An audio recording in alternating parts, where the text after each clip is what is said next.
नमस्कार भाई और बहनों, स्वागत है आपका जंगली मेडिसिन में। आज हम जिस वनस्पति की बात करने जा रहे हैं वो भले ही खेत के किनारे या सड़क के पास उगती हो, लेकिन इसके अंदर इतनी ताकत है कि फेफड़ों के कैंसर, आंतों के कैंसर और लिवर के कैंसर तक में आयुर्वेदिक वैद्य इसका प्रयोग करते हैं। बारिश के बाद आपने भिंडी जैसी दिखने वाली एक बेल देखी होगी, जिसके पत्ते भिंडी जैसे होते हैं, लेकिन उसमें एक अलग तरह की कस्तूरी जैसी गंध आती है। इसी को आयुर्वेद में कहा गया है लता कस्तूरी। संस्कृत में इसे लता कस्तूरी, मूसकदानी और कहीं कहीं इसे जंगली भिंडी के नाम से भी पुकारा जाता है। हिंदी, गुजराती और फारसी में इसे मूसकदाना कहते हैं। अब इसका काम सुनिए। ये वनस्पति वात, पित्त और कफ तीनों दोषों को संतुलित करती है, लेकिन खास तौर पर यह पित्त को शांत करने वाली शीतवीर्य औषधि मानी जाती है। इसका रस मीठा और कषाय होता है और विपाक मधुर। इसका जिक्र राजनिघंटु और भावप्रकाश निघंटु जैसे आयुर्वेदिक ग्रंथों में किया गया है। अब इसके उपयोग की बात करें तो इसके पत्ते, जड़, बीज और छाल सबका औषधीय रूप से उपयोग होता है। जड़ और पत्तों का काढ़ा अगर नियमित लिया जाए तो मूत्राशय की पथरी तक बाहर निकल जाती है। इसके पत्तों के रस में अगर थोड़ा शहद मिलाकर दिया जाए तो बुखार में बहुत अच्छे लाभ मिलते हैं। वहीं यही रस शहद के साथ खांसी में भी जबरदस्त काम करता है।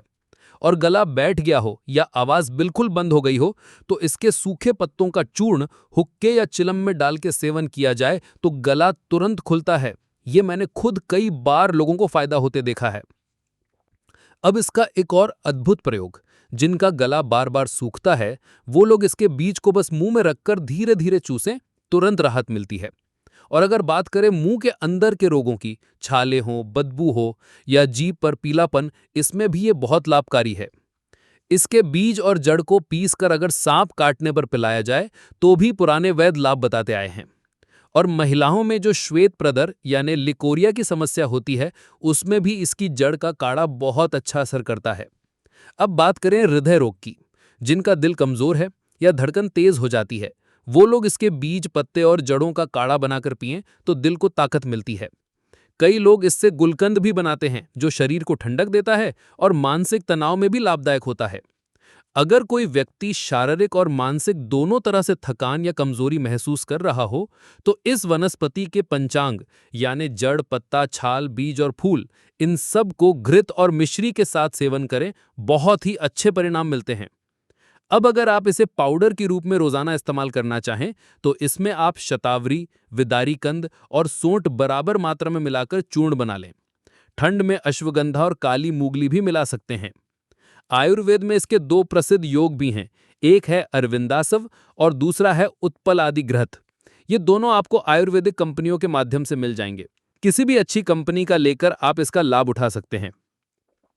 अगर आप इसे पहचानना चाहते हैं तो बारिश के दिनों में अपने खेत या गांव के आसपास खोजिए। भिंडी जैसी बेल दिखे जो कस्तूरी जैसी खुशबू दे और हर जगह उगती हो, वही है ये अद्भुत लता कस्तूरी।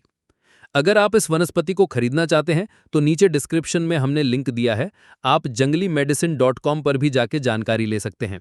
इस जड़ी बूटी का उपयोग करने से पहले किसी वैद्य से परामर्श जरूर लें। ये जानकारी केवल शैक्षिक उद्देश्य से दी गई है। वीडियो को लाइक करें, शेयर करें और चैनल को सब्सक्राइब करें। मिलते हैं आपको फिर एक नई जानकारी के साथ एक नई वीडियो में। तब तक के लिए नमस्कार। जय आयुर्वेद।